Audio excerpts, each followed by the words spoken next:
की चाहत में बहुत कुछ छूट जाता है। नदी का साथ देता हूँ, समुंदर उठ जाता है। अरे चारा पाने की चाहत में बहुत कुछ छूट जाता है। नदी का साथ देता हूँ, समुंदर उठ जाता है।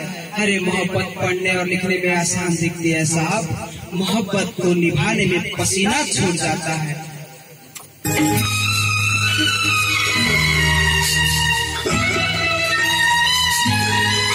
अब तो भाई बात जियल मुश्किल मोर थोड़ा पता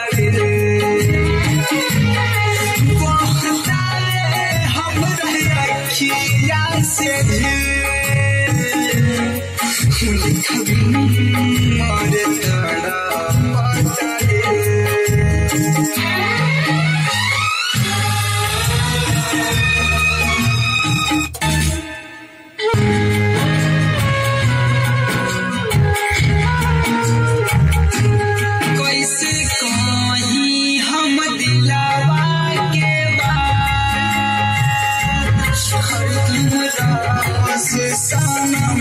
हमरा जाने कहावा चल गई अपना हवा से छोड़ी के अपना हवा से छोड़ी के दिल में ऐसान होला अब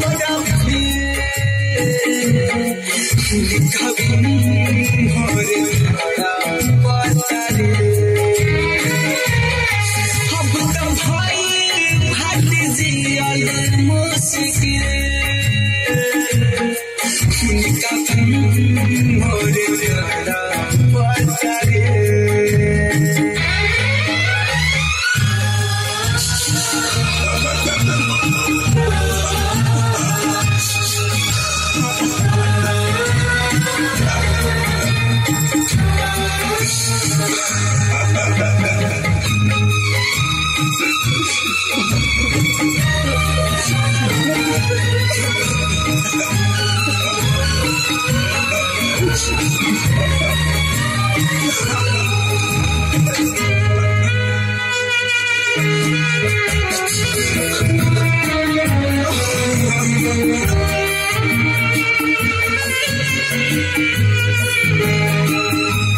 कहीं लागे ना मनवा कैसे रही हम बोला नया कहीं लोग के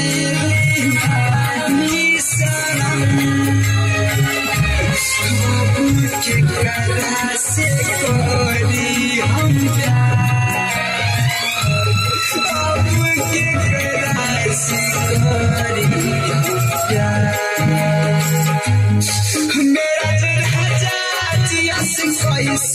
चाहिए उनका मोर कड़ा पत्थर तो भाई बाट जियल मुश्किल मोर कड़ा